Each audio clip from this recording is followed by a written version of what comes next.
Students, आज हम इस वीडियो में 12th क्लास की यूनिट 3 में जो कि बंगाली स्कूल से रिलेटेड है, उससे रिलेटेड हम एक टॉपिक आपके इस वीडियो में समझाएंगे जो कि बहुत ही इम्पोर्टेंट है। एग्ज़ाम्स में भी आते हैं और अभी रिसेंटली आ चुका है और आगे भी ये आ सकता है, इसलिए बहुत ही अच्छे से इस वीडियो को देखिएगा और शुरू से अंत तक ज़रूर देखिएगा। इसको समझना बहुत ही ज़रूरी है। इससे रिलेटेड ऑब्जेक्टिव टाइप्स क्वेश्चंस भी आते हैं एंड लॉन्ग क्वेश्चंस भी आते हैं। तो स्टार्ट करते हैं, जो कि टॉपिक हमारा नेम है जर्नीज़ एंड। इसमें नेम है journeys end. Artist Abanindranath Tagore. Abanindranath Tagore ji को एक और नाम से जाना जाता है father of modern Indian painting. तो आप इसको एक मार्क कर लीजिएगा, जो कि बहुत ही इम्पॉर्टेंट है और ऑब्जेक्टिव टाइप्स क्वेश्चंस में पूछा जाता है कि Indian painting, modern Indian painting के फादर कौन हैं, इनके पिता कौन हैं। तो आप इसको ज़रूर ऑब्जेक्टिव टाइप्स क्वेश्चंस में नोट कर लीजिएगा। नेक्स्ट आ जाता है हमारा मीडियम। वाटर कलर है, जो कि पीरियड है 1937 AD। स्कूल बंगाली स्कूल लिखेंगे बिकॉज ये बंगाली स्कूल की पेंटिंग्स में आते हैं। कर्टेसी क्या है? National gallery of modern art, new Delhi. तो ये पॉइंट्स आपके बहुत ही इंपॉर्टेंट होते हैं, जैसे कि पहले की वीडियोस में भी मैं बता चुकी हूँ आप लोगों को। नेक्स्ट आ जाता है हमारा सब्जेक्ट मैटर। तो सब्जेक्ट मैटर क्या है? फर्स्ट पॉइंट है tired and overloaded camel on the edge of death. Tired, बहुत ही थका हुआ। ओवरलोडेड, बोझ से भारी, जो बोझ से लदा हुआ।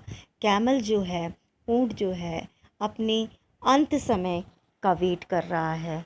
मीन्स बहुत ही ज़्यादा उसको थक चुका है, ओवरलोड से परेशान है और वो अंत समय आ गया है उसका, ऐसा उसको देखने से प्रतीत होता है। जैसा कि आप देखिए, नीचे मैंने इसमें फ़ोटो डाल रखी है।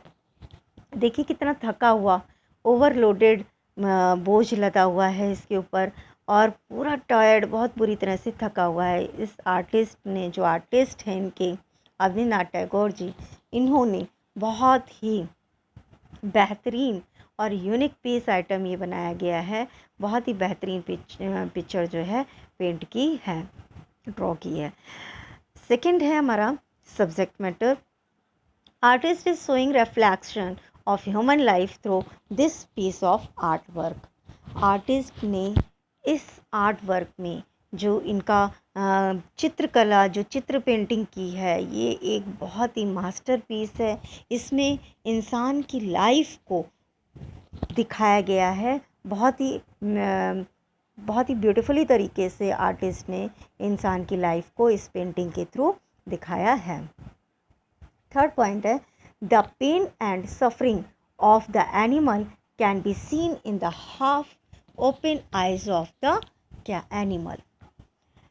आप देखेंगे कि इस पेंटिंग में जो है बहुत ही ज़्यादा पेनफुली महसूस हो रहा है एनिमल को, और पीड़ा से एकदम बोझ से लदा हुआ जो है, उस बहुत बुरी तरह थक गया है, उसे पीड़ा हो रही है।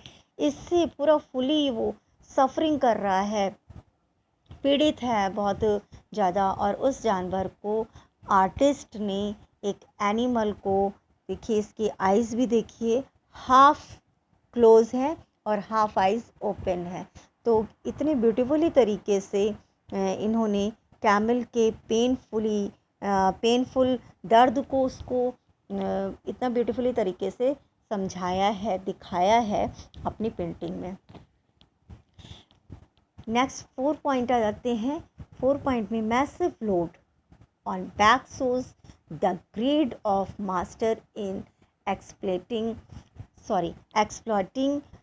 The slave. मैसिव लोड, बहुत ही ज़्यादा लोड, बहुत ही बड़ा लोड, जिसके back shows the greed of master, उसके बैक साइड में, उसके पीठ पर लदा हुआ है, बहुत ज़्यादा ही लोड लादा है। और वो जो लालची मास्टर है, उसका जो मालिक है लालची, वो उसको इतना बुरी तरह से उसके साथ शोषण कर रहा है, उसके ऊपर इतना बोझ लाद करके वो इतना थक चुका है, फिर भी वो अपने मालिक की बात सुन रहा है। और वो जो लालची मालिक है वो बिल्कुल भी इसकी परवाह नहीं कर रहा है। नेक्स्ट हम आ जाते हैं, सब्जेक्ट मैटर बहुत ही इम्पॉर्टेंट होता है। अब आ जाते हैं डिस्क्रिप्शन पर। डिस्क्रिप्शन में जैसा कि पहले भी मैं बता चुकी हूँ आप लोगों को कि इसमें एक्सप्लेन करना बहुत ही ज़रूरी होता है। टू द पॉइंट आपको लिखना होता है, बहुत ज़्यादा इसमें आप बना के नहीं लिख सकते हैं, तो टू द पॉइंट आप लिखिए, इट्स वेरी इजी होता है और आप इसे बहुत ही अच्छे से लिख सकते हैं। जैसा कि in this painting artist has used red, brown and yellow wash off colours and sky is filled with diffused light of sunset with wash technique. इस पेंटिंग में आर्टिस्ट ने जो है, देखिए आर्टिस्ट ने red,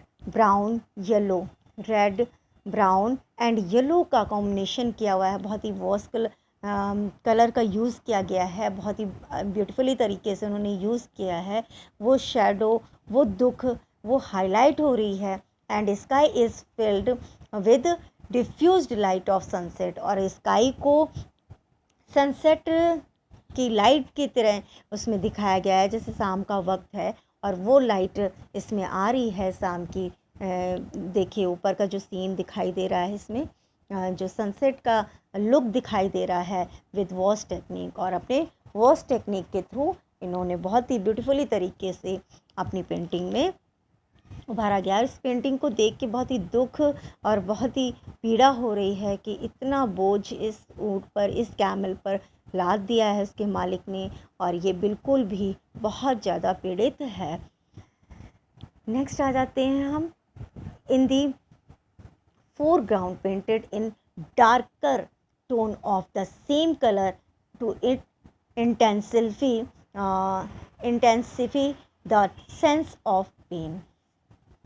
Intensify the sense of pain.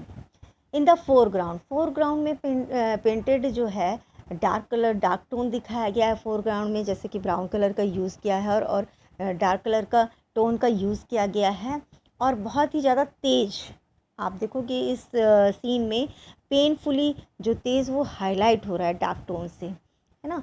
स्लाइटी blue colour is used where the animal, और slightly blue colour का use किया गया है एनिमल पर। आप बहुत ही हल्का सा देखोगे, जैसे यहाँ पर लाइट ब्लू कलर का जो है इफ़ेक्ट हल्का हल्का आ रहा है, बहुत ज़्यादा नहीं यूज़ किया है, बट बहुत ही थोड़ा सा इफ़ेक्ट इसमें आ रहा है। is about to collapse, where is animal is about to collapse. There is an impression of the desert giving a very mystical effect, और इस जो इस सीन का, डेजर्ट के सीन का जो इफ़ेक्ट आ रहा है, इम्प्रेशन आ रहा है, give a very mystical effect, बहुत ही रहस्यमय जो है वो इफ़ेक्ट दिखाई दे रहा है। It is a symbol painting, यह एक प्रतीकात्मक पेंटिंग है, चित्रकला है। The camel who is almost about to fall and is gasping for his lost breath in the sunset time has relevance also with the life of the human being, no one human being. It is a symbolic painting, यह एक प्रतीकात्मक painting है, चित्रकला है। The camel, वो ऊँट, who is almost about to fall, जो कि गिर गया है, is gasping for his lost breath in sunset time.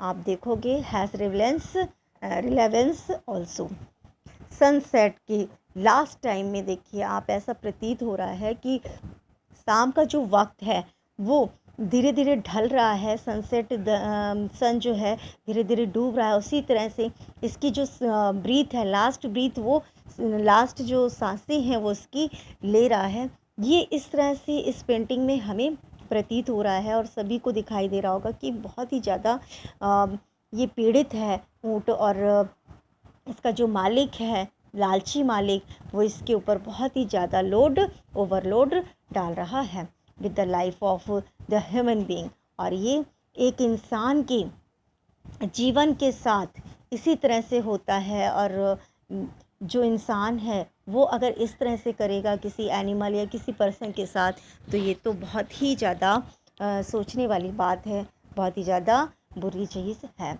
No one is there to help him at that time, और किसी को भी इस तरह से नहीं करना चाहिए, हमेशा सबकी मदद करनी चाहिए टाइम पर। The blood is coming out of his mouth, और इसके माउथ से ऐसा लग रहा है कि कुछ ब्लड सा निकल रहा है माउथ से। The weight which he has the weight which he has been carrying all his life for his master is still there on his back, and he is at this time also trying to save the load from getting damaged। और जो wait है जो इसके कंधों पर, इंसान की कंधों पर, या उसके मास्टर ने जो इस तरह का बोझ लाद रखा है इसके ऊपर, वो बहुत ही ज़्यादा है। देयर ऑन हिज बैक, उसकी पीठ पर, and he is at this time also trying, और वो अपने मालिक के इस बोझ को चाहता है कि मैं इसको बहुत ही अच्छे से अपने कर्तव्य को पूरा करूं, इसको पूरी तरह से उसके सामान को मैं जहाँ पर पहुँचाना है वहाँ पर पूरा पहुँचा दूँ। ये बार बार वो सोच रहा है, वो कैमल ये सोच रहा है, ये कोशिश कर रहा है। देखिए नीचे, देखिए कैसे उठने की कोशिश कर रहा है, अपने आगे के दोनों पैरों के घुटनों को देखिए किस तरह से उठाने की कोशिश कर रहा है कि शायद मैं उठ जाऊं और अपने मास्टर की इस कैरी बैग को जो मैंने लोड ले रखा है उसको वहाँ तक पहुँचा चुकूँ जहाँ पर इसको पहुँचाना है। He is on his knee with his back legs upright and his head slightly raised, as if he is making another attempt to stand. His life's journey is about to end with the end of the day। जैसा कि मैंने अभी बताया कि वो अपने knees को, legs के नीज़ को अपने बैक साइड में जो पीछे की तरफ उठाने की कोशिश कर रहा है, हेड को भी थोड़ा सा स्लाइटली उठा रहा है, and making other attempt to stand, लेकिन फिर भी वो उठ नहीं पा रहा है। अपनी लाइफ से जो इसकी यात्रा का अंत समय चल रहा है, वो अपनी लाइफ को थोड़ा सा और कोशिश कर रहा है कि मैं इस लोड को उठा करके अपने को आप को चला करके थोड़ा सा वहाँ तक पहुँचा दूँ जहाँ तक मेरे मास्टर ने मेरे को बताया है।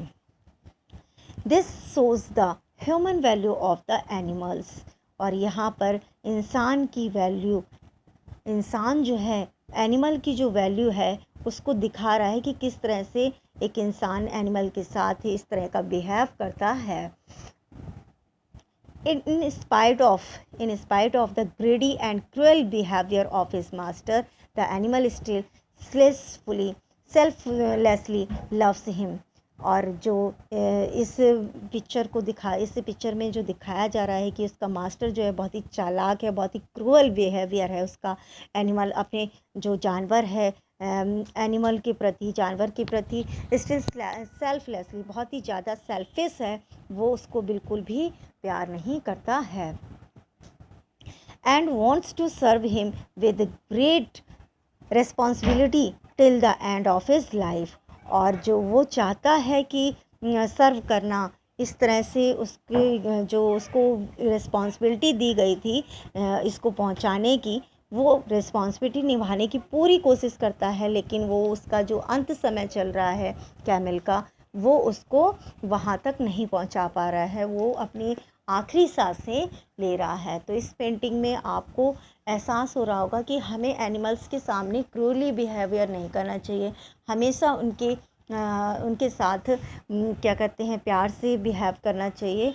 जैसा कि बहुत से लोगों को एनिमल पसंद नहीं है, बट कभी भी हमें किसी भी एनिमल को परेशान नहीं करना चाहिए। और देखिए इसका जो मास्टर है बहुत ही ग्रेडी है, बहुत ही चालाक है और बहुत ही क्रूअल बिहेवियर का है, जिसने कि इतना सारा लोड इस एनिमल पे डाल रखा है और ये अपनी ज़िंदगी की आखिरी सांस ले रहा है। तो ये पेंटिंग्स आपकी कंप्लीट होती है टॉपिक, और इसको आपको अच्छे से समझ में आ गया तो प्लीज़ इसे सब्सक्राइब करिए, लाइक एंड शेयर करिए लोगों को तक। और ये बहुत ही इम्पॉर्टेंट पेंटिंग है बंगाली स्कूल से रिलेटेड। Okay, thanks.